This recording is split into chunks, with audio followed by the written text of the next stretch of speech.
I don't know. I mean, it's very kind of people to say that. I'm sure Billy would have something different to say about that. It's not the bloke I know. But no, I mean, I think years ago when Ewan and I first started to go off and do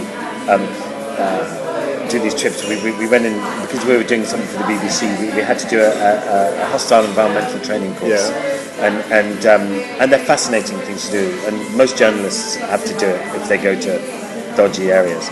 And they teach you about landmines and where to hide behind a car if someone's shooting at you or whatever. And part of it, a big part of it was border crossings and police and how to deal with people and stuff like that. And I think Ewan and I'd grown up in the film industry anyway. My father's a film director films like Deliverance and Scarborough and all those kind of stuff. Zardos, yeah, the floating head, and men in nappies. And I think I always grew up with, there was always tons of people in the house. There was always somebody there. You would come in having dossed around the motorbikes in Ireland, and you sit down to lunch and there'd be a ton of people on the table. And you think, who the fuck are all these people eating my food? And it turns out it was, Sean Connery would be sitting there, or John Voight, or Burt Reynolds, or somebody would be. So we were always entertaining, and I think that going on, and then to all that kind of stuff, to border crossings and stuff like that. You're taught that always get your helmet off very quickly, smile. Dedicated day to the border crossing, even if it only takes half an hour. Dedicated day, so that you're not frustrated by the fact that you've decided that you're going to go on more. So to give it time and be nice. If you're going to be aggressive, no one's going to help you. Right.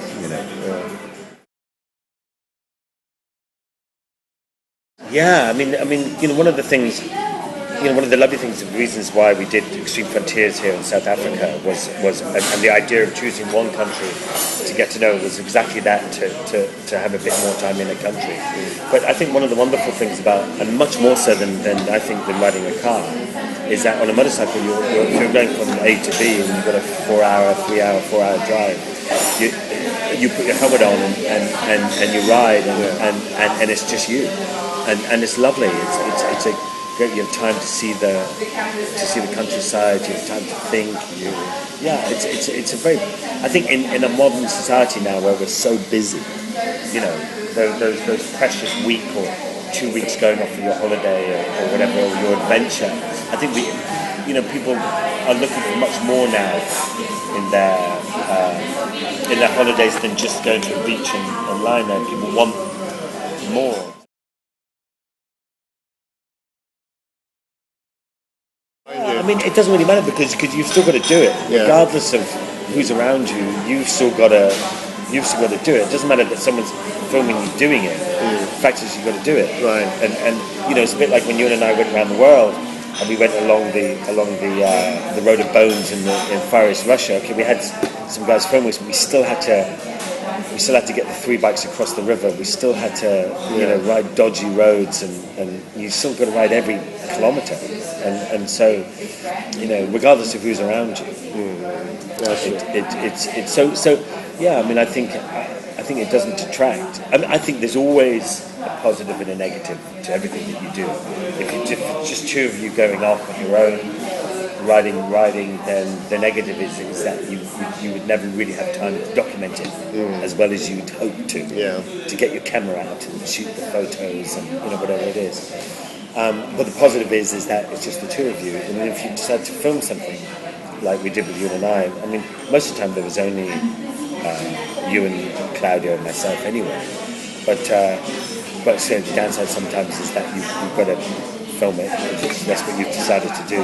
The upside is that you can get to see people and potentially meet more people because people are inquisitive about what you're doing. So I think there's always, but it's all mostly positive.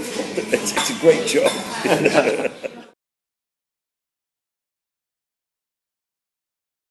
Motorbike, really, absolutely. I mean, because a motorbike, we all have to drive a car. We all have a license, to get around. But you choose to ride a motorcycle. It's a conscious choice. Yeah. And then, when you're riding along, I think when you're riding on a motorbike and you arrive in a little village, you're part of the environment. You stop to ask directions or can I get some food? You're there already, and people react to you differently. Yeah. If you turn up in a Jeep or something like that, you turn up in a Jeep and you open your door to get out of your environment into their environment. So it's just as fun, but it's just slightly that one step removed. So, and then when you're riding along, you go past some smells or instantly get the smells. It's part of the range, you're part of it. Whereas in a car, when you drive through a bonfire in a car with the smoke, it's only 100 meters down the road that you start to smell it. But but then it's not for everybody. And thank God, because otherwise, you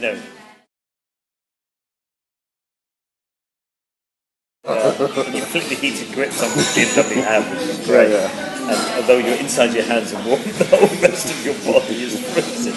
But but the pluses and minuses.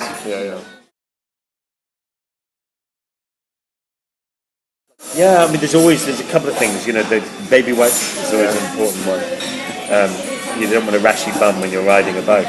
But and the other one is, always, on the trips we do a lot of camping and stuff, and I always tell people, buy the Gucci of sleeping bags, buy the Gucci of a tent, because if you've got, really good tent, really good sleeping bag, no matter how much crap you've got to go through or deal with, at night time you get into your tent, you're happy to get into your tent, a good night's sleep, and then it's never so bad. People underestimate the value of sleep. Sleep and food are two huge things, and the food thing can really change your mood. If you're going along, you haven't eaten all day, and the road's getting harder and harder, everything just seems to be difficult. And you just can't struggle, and the person in front of you and the bike is annoying you, and everything they're doing is annoying you. And then you stop and you realise, Christ, it's 4 o'clock and you haven't eaten. And you sit and you have a little bit of food, and then suddenly you've got the same problems. But suddenly everything, you're laughing again, so it's a real, it's really important, those few little things. We do these motorcycle tours here, which is what we're starting on Wednesday. Yeah. We go from Cape Town to Victoria Falls, and I think Billy told you, did he? And then we go from Victoria Falls to Malawi and then down Mozambique. Right. And I must say, when you get to last year, we went from Victoria Falls back down, and by the time we got to Springbok, we'd had enough kudu, eland, all those and we went straight to Nando's and had a nice peri-peri chicken. So sometimes you crave the most bizarre food as well. I remember when I was with Ewan and we were I can't remember, we were in the middle of nowhere and we were really struggling in Mongolia. We were really struggling with food because it's a huge country, and we just thought there'd be shops, like a corner shop, Tesco's or Sainsbury's or something like that. And there was nothing. And testing your ability. We went into this one girl, and they got us a cup of tea, and they said, "Well, you're hungry." And we said, "Oh, you're starving. You're always starving."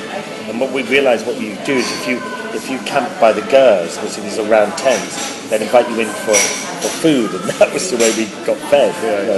So we went into this one and they said, "Yeah, we'd love a bit of food." And then usually it's this gristly soup, but you're just, by the time you get so hungry, you don't really care. And anyway, opened up this cold, and there were 200 testicles bubbling away in this thing, and they just, cut, Anyway, they said, "We'd like a testicle," and then all the entrails were still on it, and we convinced them just to give us one each, and so Ewan ate his. He's not a gagger. He's quite happy to eat that kind of thing. He came to my channel and I bit it. Anyway, so that was that. But you do appreciate, when you get. Oh yeah, and you have these weird thoughts about food, and I always have this, and I don't really eat it very much, but I have this weird thing about I obsess about this bresaola, which is that Italian wind-dried beef. All right. It's very thinly cut on a bed of roquette with balsamic and olive oil and shaved parmesan, and cracked pepper, and I think about that a lot, and I just obsess about it, and then when I got home to London, I just forgot about it. I just didn't bother. But every time I travel, that's what I think about. It's bizarre. Oh yeah, of course, yeah. Well, it's Italian. Yeah. True. Biltong was designed to go out into the bush and gnaw on a piece of hard meat. It's very different to Brazala with a bed of roquette and shaved parmesan. I eat a lot of biltong. A lot. I love it. There's a place where's that town where that motorcycle museum is? But there's a butcher there who does the most unbelievable biltong. He does this chili biltong, these little strips of chili biltong. But really, and he does this wind-dried bacon. So it looks like bacon you'd have for breakfast, but it's wind-dried, and it is unbelievable. So I always stop there, get bags of it, and then carry on. Twitter, Facebook, Instagram. Big fan of Instagram at the moment. And I try to do something like on Extreme Frontiers we did here for Africa. If you go to the extremefrontiers.co.uk website, there's loads of little video clips. And every day I posted photos every day and little clips and comments. I'm a big fan of all that social media. Very cool. I've always travelled, even as a kid. My father made movies all around the world, and as children, we all, as a family, all went with him. Well, no, because my father would make a movie and we'd spend a year in that particular place. And half the crew were always locals, and so it was as good as living in the country, and so that was something always very special. And to make a film down in the South Pacific or South Carolina or Brazil, I spent 6 months in Rio and Belém and in the jungle making a movie there, and so you really get to see the places. So I think because of that, I think I got that sense of wanderlust and travel. And then when I met Ewan, we came up with this idea. I thought it would be lovely to ride motorbikes around the world, but it's not something that happened overnight. It took at least 2 years to sort of formulate the plan, and then I couldn't afford to do it really. So then we got some book people involved, and they thought, now that would make a good story, and then we got a bit of money off them, and then we thought, well, if we're going to do it, we may as well document it as well, and it kind of sort of snowballed, and went from there really, and from Long Way Round I managed to do the Dakar Rally, and then Long Way Down, and then now I'm here talking to you. So it was a monumental sort of change for me, but tough to get it off the ground. Really, really hard to get it off the ground. But anything that you want hard enough, if you want it, you can. To a degree, you'll get it, but you've got to be prepared to work.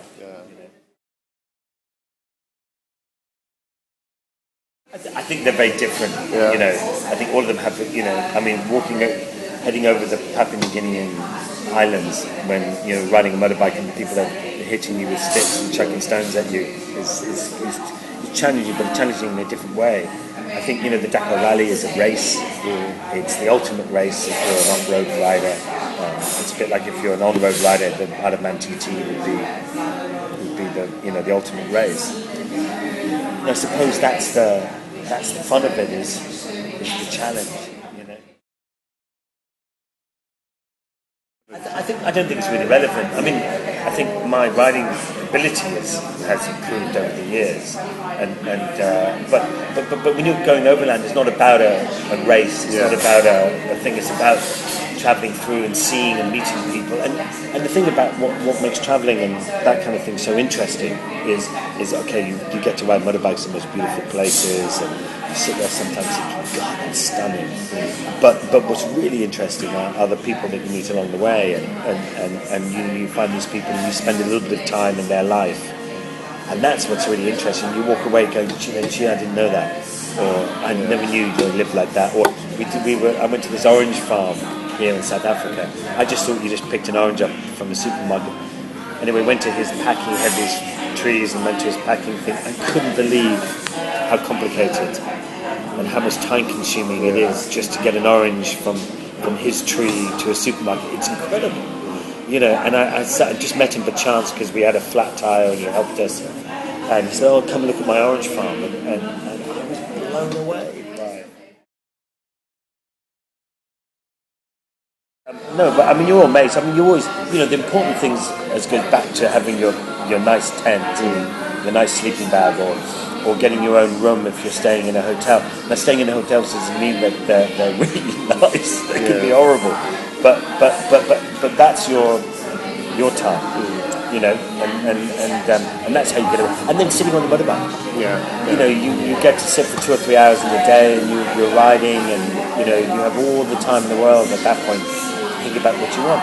And life is about tolerance as well, and about getting on with people, and if it gets hard, you can't bugger off. There's no time for people like that, But yeah, sure. Sometimes, and then what I love about these is that at the end of each of the trips, my family come and meet me, and then we always go. I sometimes backtrack where we came from, and I take my girls back to a few little places so they get the feeling of what I've done along the way, and that for me is my downtime. Is having a little adventure straight afterwards with my kids and my wife, and they're all quite adventurous. My girls all both ride.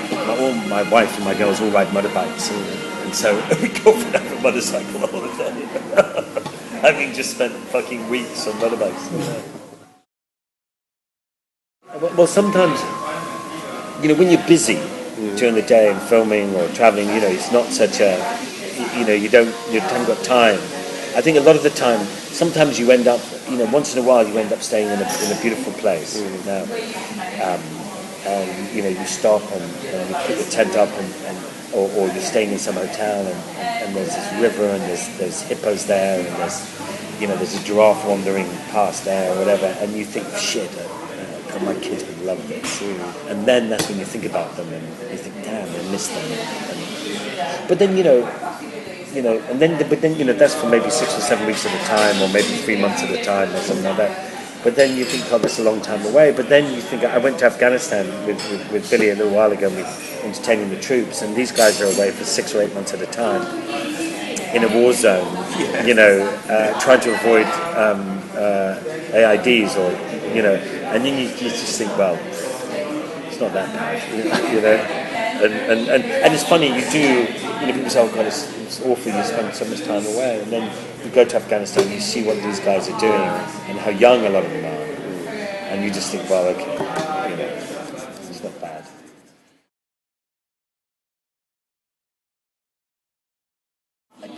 To me, it doesn't really matter. It wouldn't change my experience if they're there or not. And I've done plenty of adventures with my kids and Ollie, and then plenty of adventures with friends and stuff like this. I mean, the reason a lot of the reason my kids don't come along in this one is because they're in school.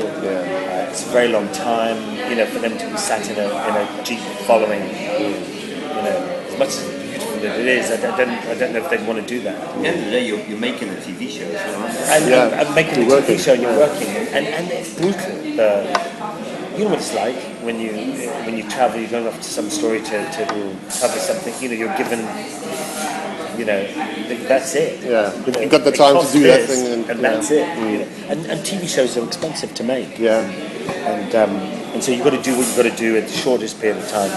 You're up 5, 6 every morning. You don't finish till 6, 7, 8, 9 at night, 7 days a week. I like everything really. I've got no favourite. I'm working on the fact that I can eventually have a big warehouse full of motorcycles, and I can walk in, and whatever feeling I have that day, I have one for every feeling of and that's what I love. I've got a few bikes, but I've got a couple of custom bikes. I've got an old 1949 Triumph that I've made into a little cafe racer. I build motorcycles. And I've got a sports bike, I've got a couple of dirt bikes, you know, whatever's good. That spring day, bring out the old Triumph. You've only got an 80% chance of coming back on it because the fucking thing breaks down all the time. But that's part of the challenge. Yeah. But I love that. I love that, and I've never been pigeonholed in one particular thing. I think so. I think we've always spoken about it. I think we both feel that there's no rush to do it, and we've got plenty of time. And but you know, they take they're very long journeys, and they take there's if the journey's 4 months, there's 6 months and 10 months planning to do those kind of things to get them to work properly. And so it's just a matter of trying to sort of figure out the time. We've discussed it. We've always talked about it, and it's funny. And we're both so busy now. We both barely see each other because he rang me just at the beginning of the summer, and he said, "Charlie, I'm coming to London for the summer." And I said, "Well, when are you coming?" He goes, "On the whatever it was." And I said, "I'm just leaving 2 days later to go and do a nice 8-week thing in Canada." Yeah. So we were all over the bed. He lives in LA now, so we don't get to see as much as we can, but we try to see each other as much as possible. But yeah, we've spoken about it. You have to just wait and see. Yeah.